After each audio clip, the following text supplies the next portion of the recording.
ही व कमाल ही। अस्सलाम वालेकुम दोस्तों, हसन रज़ा आज एक दफ़ा फिर टेक टाइटन्स पाकिस्तान और tune in tech and time tech के प्लेटफॉर्म से आपकी खिदमत में हाजिर है। दोस्तों, जैसे कि हमेशा हमारी कोशिश होती है कि हम आपके सामने ऐसे टॉपिक्स लेकर आएँ जिससे कि आप बहुत ज़्यादा सीख सकें। दोस्तों, आज जो हमारा टॉपिक है इट्स ऑल अबाउट पे रोल, कि यार जो पे रोल है ये क्या होता है, पे रोल प्रोसेसिंग क्या होती है। और अक्सर हम ये कहते हैं कि यार 26 डेज़ का जो है ना कट ऑफ टाइम होना चाहिए। अक्सर हम कहते हैं 30 डेज़ का कट ऑफ टाइम होना चाहिए। कई कंपनीज कहती हैं यार कि ये इतनी डेज़ का कट ऑफ टाइम होना चाहिए। तो एक्चुअली में ये कट ऑफ टाइम है क्या। और अक्सर हम कहते हैं कि यार पे रोल जो है ना वो हमारा प्रोसेसिंग में है, सैलरीज लेट हो रही हैं। इन सारे सवालों के जवाब आज हम ताहिर साहब से पूछेंगे और ताहिर साहब से हम ये भी जानेंगे कि ताहिर साहब ने अपने जो करियर का जो आगाज़ है वो किस तरह से किया। तो आज मिलते हैं ताहिर से। Tahir is currently working as a HR manager at Alhan group. आइए ताहिर साहब को वेलकम करते हैं। Tahir, thank you very much for joining us today. जी वेलकम, थैंक यू। अस्सलाम वालेकुम। ताहिर साहब, बहुत ही ज़बरदस्त टॉपिक है पे रोल। मैंने आज तक वैसे कोई अपनी पॉडकास्ट जो है पे रोल के ऊपर नहीं की है, तो मैं तो बहुत एक्साइटेड हूँ। आज बहुत कुछ आपसे सीखने का मौका मिलेगा। इस पर तो ताहिर साहब हम ज़रूर बात करेंगे, लेकिन ऑफ द रिकॉर्ड हमारी जैसे कि डिस्कशन हो रही थी, आपका HR में आना बाय चांस था या बाय चॉइस था? जी सर, फर्स्ट ऑफ ऑल मैं बताना चाहूँगा कि मैंने जो ना HR अपना जो करियर है वो स्टार्ट किया था बाय चॉइस तो नहीं था, बाय चांस कह लें।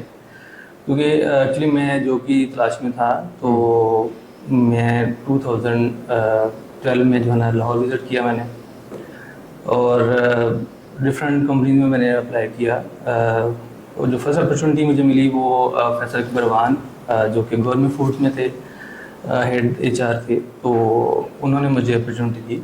मैंने स्टार्ट लिया था, तब वहाँ पे मुझे सिक्योरिटी हेड थे कर्नल साहब, तो उनके साथ मुझे उन्होंने अपॉइंट किया था, क्योंकि उनकी जो 100+ ब्रांचेस थी, अभी उससे भी ज़्यादा हैं, तो उनकी जो सिक्योरिटी की एमुनिशन, उनका जो स्टाफ हायरिंग फायरिंग, उनका अटेंडेंस, पेरोल, ओवरऑल चीज़ें जो है ना वो मेरे अंडर थी।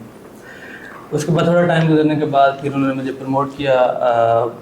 मैंने डेटा एंट्री ऑपरेटर मतलब HR, लेकिन तब क्योंकि आर्म फोर्सेस वाले जो है इस चीज़ को मतलब कम ही समझते हैं, तो फिर उन्होंने मुझे ये वाला डेजिग्नेशन असाइन किया। तो फैसल बरवान जो है उनके साथ जो टीम थी, फिर उन्होंने मुझे स्टार्ट में पेरोल में अपने साथ इन्वॉल्व किया। तब कुछ सिस्टम उनका मैनुअल था, कुछ एक सॉफ्टवेयर था, तो हम मैनुअल जो शीट्स आती थी उससे डेटा पिक करते थे सिस्टम पे, 1 बाय 1 एंट्रीज करते। सारा दिन हमारा कभी कभी रातें भी हमारी गुजरती थी वहाँ पे, और वो बड़ा हेडकाउंट भी काफ़ी ज़्यादा था, इतने ज़्यादा एम्प्लॉइज। और हाँ, तो वहाँ से फिर उन्होंने एक सॉफ्टवेयर अपना POS पॉइंट ऑफ सेल जो है HR के लिए उन्होंने लॉन्च किया। तो तब स्टाफ की तरफ से ये होता था कि सर ये तो बड़ा मुश्किल काम है, बायोमेट्रिक होता नहीं है, किसी ने कहना कि फिंगरप्रिंट हमारे जो है ना वो नहीं करते, इवन के लेम एक्सक्यूजेस होते थे उनकी तरफ से। फिर हम लोगों ने एक मैसेज जनरेट किया सिस्टम के थ्रू कि अगर जिसकी अटेंडेंस नहीं लगेगी सिस्टम के थ्रू, हम उसको जो है ना एक्सेप्ट नहीं करेंगे। वहाँ पे उनकी अपनी एक टीम थी, IT की डेवलपर्स थे, इस्लाम साहब, उनको मैं क्रेडिट देना चाहूँगा कि उन्होंने हर फोरम पे हमें जो है ना सपोर्ट किया। हमारे मुंह से कोई चीज़ निकलती थी तो वो कैलकुलेट करते थे, कहते थे कि आपको 1 घंटे बाद, 2 दिन बाद मतलब ये हो जाएगा। Wonderful wonderful. और वो हमें करके देते थे, और हमने उसके ऊपर इतनी जो है ना वो अपग्रेड्स को किया। हमने उनकी शिफ्ट लॉ की। होता है ना ब्रांच मैनेजर या सीनियर होता है कि मेरे कुछ फेवरेट होते हैं कि उनको आप इस शिफ्ट में ले जाओ और उसको इधर ले जाओ। हमने ये किया था कि शिफ्ट लॉक कर दी थी कि जिसको भी जो भी शिफ्ट चेंज करनी है वो पहले HR को रूम में ले। बिल्कुल सही, ठीक है। हम सिस्टम पे बैठ के ही जो है ना उसको चेंज करते थे। इसके बाद फिर पेरोल भी हम लोगों ने ऑनलाइन किया बायोमेट्रिक के थ्रू। एक तो सैलरी शीट हम सिस्टम पे जनरेट करते थे, फिर ब्रांचेस पे जो है ना उसको फॉरवर्ड करते थे। और ब्रांच पे हम लोगों ने क्या किया था कि फिर उनके जो ब्रांच का हेड था वो हम ऑफिस में बैठ के ही उसको ओपन करते थे, तो ब्रांच के ऊपर डेटा वो जो है शो ऑफ होता था ब्रांच मैनेजर के पास। बिल्कुल सही। फिर जो है ना वो बायोमेट्रिक करते थे, और सैलरी भी हम ऑनलाइन डिस्पर्स करते थे। Very right very right. इसमें ये होता था कि हमें साथ साथ पता चल रहा था क्योंकि इतनी ब्रांचेस पे ये चीज़ें मैनेज करना बहुत मुश्किल होती हैं, तो हमारे पास साथ साथ डेटा आता जा रहा होता था कि अनपेड पेड, ठीक है, वो हम साथ साथ देख रहे होते थे। और जो भी अनपेड रह जाते थे या लोग छुट्टियों पे होते थे वापस आते थे, कोई बाज़ का वो साइन ले लेते थे लेकिन बायोमेट्रिक नहीं करते थे, तो फिर उनसे बायोमेट्रिक करवाना ये बड़ा टफ टाइम था हमारे लिए सिस्टम के ऊपर लेके आना, मैनुअल सिस्टम से। Very right, very right. अच्छा जी, ताई साहब, बहुत ही ज़बरदस्त डिस्कशन आपने की और क्रेडिट गोज टू, जिस तरह आप बता रहे हैं कि फैसल अकबर ईमान साहब कि उन्होंने आपको एक अपॉर्चुनिटी दी, तो फैसल साहब थैंक यू वेरी मच। आपने बहुत सारे लोगों को ज़िंदगी में अपॉर्चुनिटीज़ दी है और दुआएं हमेशा आपके साथ हैं। तो ताई साहब, अब ज़रा हम डिस्कशन कर लेते हैं पेरोल, आपका फेवरेट एरिया। और जो HR वाले अक्सर मैंने देखा है वो कहते हैं यार payroll, math, high mathematics, numbers, नहीं यार बड़ा मुश्किल है, एक बंदे को सैलरी गलत चलेगी तो हमारी सैलरी डूब जानी है, हम रह जाएंगे। तो इस तरह से तो आपने ये क्यों चुना कि यार मैं पेरोल की तरफ आऊँगा, ज़रा तो पेरोल को ही करूँगा। माशाल्लाह जब हम पेरोल एक्सपर्ट्स की बात करते हैं तो आपको मैंने देखा भी जितना हमारी डिस्कशन हो रही तो आपका नाम काफ़ी लिया जाता है। और अभी हमें ज़रूर बताइएगा अल्हान ग्रुप को, उसकी तरफ भी अब हम आएंगे कि वहाँ पर किस तरह से आप ये कर रही हैं। तो ये पेरोल प्रोफेशनल किस तरह से आपने सोचा कि यार ये नंबर्स की गेम है, फाइनेंस वाले तो फेवरेट हैं मुझे पता है, मैं भी ज़रा पेरोल में ला के ना इन चीज़ों की तरफ करूँगा। एक्चुअली पेरोल इतना मेरे लिए तो इतना मुश्किल नहीं है जितना मैंने टाइम स्पेंड कर चुका हूँ, क्योंकि स्टार्ट जैसे मैंने बताया कि हम लोगों ने स्टार्ट ही सॉफ्टवेयर से लिया था।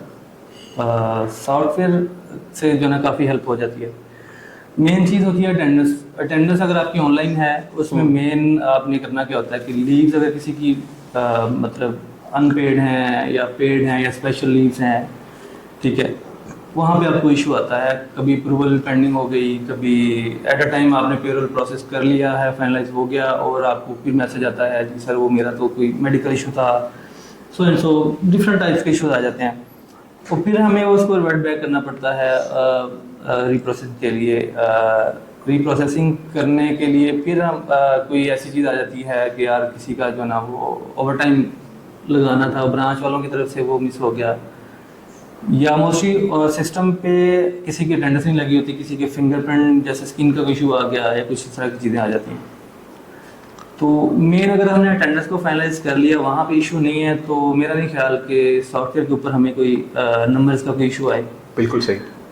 जो पेरोल के ऊपर मेन इशू आता है वो यही अटेंडेंस का होता है, या किसी ने लीव्स अपने HOD को तो बता के अप्रूव करवाई होती हैं लेकिन HR को इन्फॉर्म नहीं किया होता। एग्जैक्टली। अब HR वाले के पास कोई डेटा नहीं आएगा तो HR खुद से तो कोई चीज़ नहीं करता, क्योंकि उसमें मैनेजमेंट भी इन्वॉल्व होती है और बाकायदा हमारा ऑडिट होता है। कोई चीज़ अगर हम पर्सनल से करते हैं तो उसके ऑडिट वाले हमारे ऊपर जो है ना पॉइंट आउट करते हैं, कोई इसकी सपोर्टिंग डॉक्यूमेंट्स दिखाएं। Very right. अच्छा ताई साहब, हमारे फॉलोअर्स को ये बताइएगा कि एक अच्छा पेरोल प्रोफेशनल किस तरह से बना जा सकता है, क्या ऐसे स्टेप्स हैं कि वो फॉलो किए जाएं। हम अक्सर HR की तो बात करते हैं, हम रिक्रूटमेंट की बात करते हैं, ट्रेनिंग एंड डेवलपमेंट की बात करते हैं, कॉम्पनसेशन एंड बेनिफिट्स की भी बात करते हैं, बिल्कुल उसका पार्ट भी है ये। तो पेरोल जो है वो अच्छा पेरोल प्रोफेशनल बनने के लिए क्या क्या आप में स्किल्स होनी चाहिए? सर अच्छा पेरोल प्रोफेशनल बनने के लिए 2-4 पॉइंट्स हैं। मेन अटेंडेंस आपकी एक्यूरेट होनी चाहिए, सॉफ्टवेयर के ऊपर कोई बग्स नहीं आना चाहिए। मेन चीज़ आपकी होती है सॉफ्टवेयर। अगर सॉफ्टवेयर की बात की जाए तो मैंने डिफरेंट सॉफ्टवेयर के ऊपर काम किया हुआ है। जैसे मैंने स्टार्ट किया पॉइंट ऑफ सेल से, पहले एक G-बुक था जो हम मैनुअल एंट्रीज करते थे, वो उसको छोड़ा, फिर POS पे आए। POS के बाद हमने बिजनेस BMU था, उन्होंने गवर्नमेंट वालों ने ही वो किया था। उसके बाद ERP था, और चेंज करने की वजह यही है कि उसके ऊपर कोई ना कोई इश्यूज आते थे हमें, और फिर हम उसको अगले के ऊपर जो है ना स्टेप अप करते थे। फिर मैंने अगली कंपनी ब्रदर इंटरप्राइजेस ज्वाइन की। वहाँ पे भी पहले HRMS था, फिर हम लोगों ने उसको बिजनेस एक्सपर्ट के ऊपर शिफ्ट किया। वहाँ पे भी काफ़ी बग्स थे। वहाँ ये था कि कोई भी यूज़र किसी डाटा को डिलीट कर देता था तो हमारे पास उसकी हिस्ट्री नहीं आती थी किसने किया। इवन कि एक दफ़ा ऐसा हुआ कि मेरा पूरा का पूरा पेरोल किसी ने डिलीट कर दिया।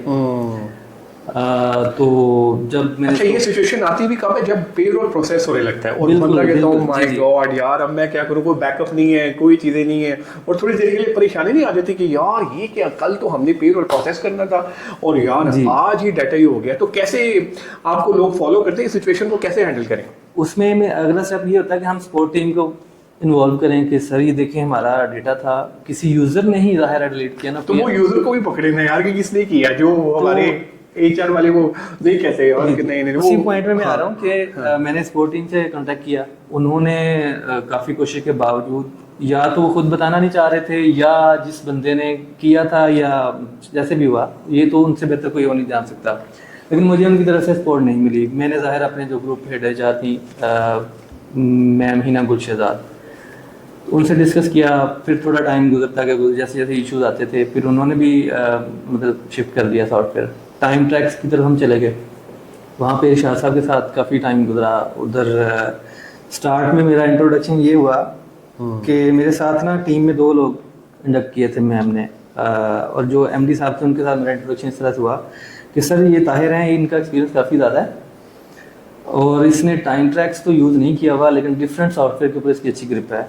ये 2 हमारे कैंडिडेट हैं एचआर ऑफिसर, ये टाइम ट्रैक के एक्सपीरियंस हैं। तो मुझे वो चीज़ ना एक पिन हुई कि देखिए मैंने मैम के साथ फर्स्ट एचआर में था और मुझे किस तरह से इंट्रोडक्शन करवाया गया।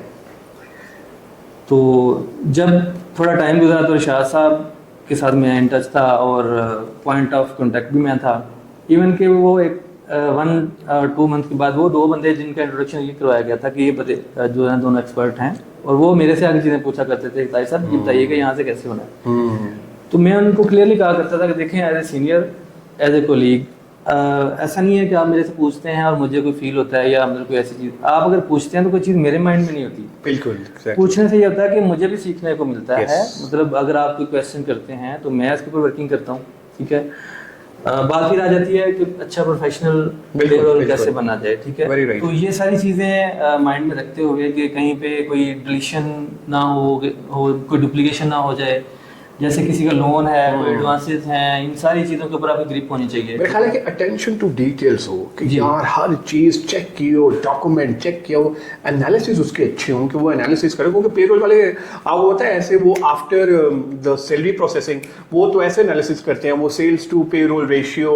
थोड़ा सा ज़रा रेशियोज के बारे में बताइए कि कौन कौन से रेशियोज हैं कि जो पेरोल के बाद आप प्रोसेसिंग, आप तो रिटेल में रहे हैं तो आपको तो इसका ज़रा काफ़ी ऐड कि मैं भी रिटेल में रहा हूँ, तो पेरोल प्रोसेस हो जाता है तो सबसे पहले सीईओ साहब बुलाते हैं, हाँ जी कितना खर्चा किया है, क्या चीजें हुई हैं, बताओ जरा सेल्स टू पेरोल रेशियो कितनी है, क्या है। तो थोड़ा सा वो रेशियोज के बारे में भी हमारे फॉलोअर्स को बताइए। जो पेरोल का है ना, पेरोल तो हम लोग कंपेयर करते हैं last month to current month, कि लास्ट मंथ हमारा क्या बजट था और उसमें क्या हमारे नंबर थे और अभी कहाँ पे डिफरेंस है, ठीक है। जो सेल्स है, सेल्स का एक अलग हमारा डिपार्टमेंट होता है, वो फाइनेंस टीम और सेल्स जो है ना उनसे ही अलग से मीटिंग होती है। इस तरह की मेरी मतलब कभी उनसे जो है ना नहीं हुई, ठीक है। तो हम लोगों ने देखना होता है कि लास्ट हमारे पास नंबर ऑफ जो है ना कैंडिडेट्स या स्टाफ कितने थे, कहाँ पे अप्स एंड डाउन आया, ठीक हो गया। मतलब रिटेंशन को देखना होता है, फिर सैलरीज कहाँ पे कोई इंक्रीमेंट लगाया या डिक्रीमेंट हुआ, प्रमोशन, सारी चीज़ें हमारे पेरोल से रिलेवेंट क्वेश्चन वहाँ पे होते थे। एग्रीड, ठीक है, बिल्कुल सही। अच्छा ताई साहब, एक बहुत ही इंपॉर्टेंट सिनेरियो मैं आपसे डिस्कस करना चाहूँगा, एक हमारे फॉलोअर ने उसके बिहाफ पे अक्सर ये देखा गया है, गोस्ट एम्प्लॉयज़, यार कोई एम्प्लॉय है ही नहीं, फिर उसको पेरोल प्रोसेसिंग में वो सैलरी जा रही है। कई ऐसे तजुर्बात निकलते हैं, मेरे करियर में तो 20 साल के अंदर मैंने एक तो ऑर्गेनाइजेशन में जब ऑडिट किया तो हमारे भी ऐसे एक्सपीरियंसेस निकले। हमें ये बताइएगा कि सिस्टम जब नहीं होते हैं तो एक्सेल पे कितने % एरर होता है कि आपसे मिस्टेक हो सकती है, कोई एम्प्लॉय छोड़ के चला गया है, उसको पैसे जा सकते हैं। एक तो इंटेंशन, दूसरा ठीक है गलती से हो गया तो ठीक है, लेकिन एक बंदा जब फ्रॉड कर रहा है सिस्टम ना होने की वजह से, तो वो तो सिस्टम में टाइम ट्रैक से बाकी सिस्टम आए तो चीज़ें बहुत बेहतरीन। इस पर्टिकुलरली सिचुएशन को जो गोस्ट एम्प्लॉयज़ हैं उनको किस तरह से एड्रेस किया जाए एज ए पेरोल प्रोफेशनल, जब हम पेरोल प्रोसेसिंग कर रहे हो तो किन किन चीज़ों का ध्यान रखें? सर फर्स्ट ऑफ ऑल तो जो मैनुअल सिस्टम है उसमें ये होता है कि एक तो अगर आपने इसके ऊपर ग्रिप रखनी है कि आप ये देखें गोस्ट एम्प्लॉय की बात कर रहे हैं, तो ये तो कहीं भी हो सकता है, मैनुअल सिस्टम है और इसको आप 90-95% तो कंट्रोल कर सकते हैं, 5% का मैं मार्जिन दूंगा इसमें। उसमें ये है कि अगर तो आप डेली बेसिस पे लाइव कॉल पे उनसे डेली अपने पास रिकॉर्ड रख रहे हैं और एक शीट आपकी ब्रांच से या जहाँ पे भी आपका ड्यूटी साइन है स्टाफ की, तो उसको अगले दिन जो है ना आप मैच कर लें। फॉर एग्जांपल एक लड़का आया सुबह, कोई मैनेजर लगा लें या सुपरवाइजर आया और उसने 5 मिनट बाद कह दिया अपने ब्रांच मैनेजर को जी मैं जा रहा हूँ, ठीक है, उसने तो अटेंडेंस मार्क कर ली। अब उसके ऊपर हम चेक एचआर वाले तो नहीं रख सकते क्योंकि वो ब्रांच पे एचआर वाला जाएगा तो फिर ही वो देख सकता है, तो वो ब्रांच मैनेजर के ऊपर है कि वो उसकी प्रॉपर अटेंडेंस लगा रहा है या उसके ऊपर वो जो आप बात कर रहे हैं। बिल्कुल। एक तरीका तो ये हो गया कि हम अपने पास उसका रिकॉर्ड नोट करते जाएं, उसको कंसल्टेशन कर लें इसके साथ, ठीक है। और दूसरा जो सॉफ्टवेयर की बात करें उसके ऊपर भी गोस्ट एम्प्लॉइज का मैं एक्सपीरियंस शेयर कर देता हूँ। सॉफ्टवेयर पे भी गोस्ट एम्प्लॉइज अवेलेबल जी। है? ओह माय गॉड, सॉफ्टवेयर वालों सुन लो ये कि वो भी ये कह रहे हैं, मैं समझ रहा था जहाँ पर सिस्टम होते हैं वहाँ पे गोस्ट एम्प्लॉइज नहीं है। उसमें जरा बताइए जरा। उसमें सॉफ्टवेयर वालों का तो खैर इतना रोल नहीं होता, उसमें यूजर का ज्यादा रोल होता है। उसमें एग्जांपल मैं दे देता हूँ, किसी कंपनी की नाम तो कंपनी का भी लेना, होगा और हाँ। उस बंदे का नाम लेना भी मुनासिब नहीं है। बिल्कुल सही उसमें क्या होता है, जो लोग लेफ्ट कर जाते हैं, रिजाइन कर जाते हैं, ठीक है, वही होता है कि एचआर वाला खुद किसी ब्रांच मैनेजर के साथ मिलके उस ब्रांच के एम्प्लॉय को उसने ब्लॉक नहीं किया, उसको ओपन रहने दिया। सैलरी जब ऑनलाइन भी गई है तो जाहिर एनरोलमेंट के एक्सेस भी एचआर के पास होती है और उसको ब्लॉक करने की, एक्टिव करने की भी। तो ब्रांच मैनेजर के साथ मिलके जो है ना वो उसने 8-10 एम्प्लॉयज जो हमारे नोटिस में आए थे, हो सकता है उससे ज़्यादा भी हों क्योंकि डिफरेंट ब्रांचेस के ऊपर बिल्कुल। हर बंदे के साथ तो उस तरह हाँ। से माइंड सेट अप नहीं कर सकते। तो वो केसेस हमारे सामने आए थे कि एचआर पर्सन ही खुद ब्रांच मैनेजर के साथ इन्वॉल्व था और उसमें जनाब इस तरह से एम्प्लॉयज शो ऑफ किए हुए थे और उसकी सैलरीज 50-50 करते थे। तो ये नहीं है कि आप एचआर में होते हुए सब कुछ कर लें और आपको बाद में कोई पकड़ ना सके, ऐसा पॉसिबल नहीं है। तो ये बैड प्रैक्टिसेस हर एक प्रोफेशन में हो सकती हैं, चाहे वो एचआर हो, मार्केटिंग हो या फाइनेंस हो, लेकिन ये totally up to the person के वो किस तरह का है। और ताई साहब ने बिल्कुल सही बताया कि यार देखें, अगर आप किसी प्रोफेशन में हैं तो प्लीज़ ज़रा उसकी कदर भी कीजिए और उसको ज़रा देखिए भी कि किस तरह से है। तो ये जो कहते हैं ना गंदे अंडे, ये हर जगह निकल सकते हैं, तो ये हो सकता है, तो पॉसिबिलिटी है। लेकिन बहरहाल ताई साहब, wonderful amazing talk, even though it was very precise और टू द पॉइंट और बहुत ही अच्छी डिस्कशन की। कहीं नहीं लग रहा कि आपका ज़िंदगी का ये फर्स्ट टाइम है। माशाल्लाह, having a very strong content. और जिस तरह आपने अपने इसमें पॉडकास्ट के अंदर भी जो आपने क्रेडिट दिया अपने सीनियर्स को, मैं समझता हूँ कि ये एक बड़पन की निशानी है कि माशाल्लाह आपने जो है वो उनको अभी तक याद रखा हुआ है। तो ताई साहब, अब हम वाइंड अप करेंगे। सो टाइम ट्रैक्स आप माशाल्लाह भी यूज़ कर रहे हैं। सो फार आई थिंक एक्सपीरियंस भी आपका बड़ा बेहतरीन चल रहा है। तो टाइम ट्रैक्स के बारे में अगर आप कुछ कहना चाहें, हमारे फॉलोअर्स सुनना चाहते हैं, प्लीज़ गो अहेड।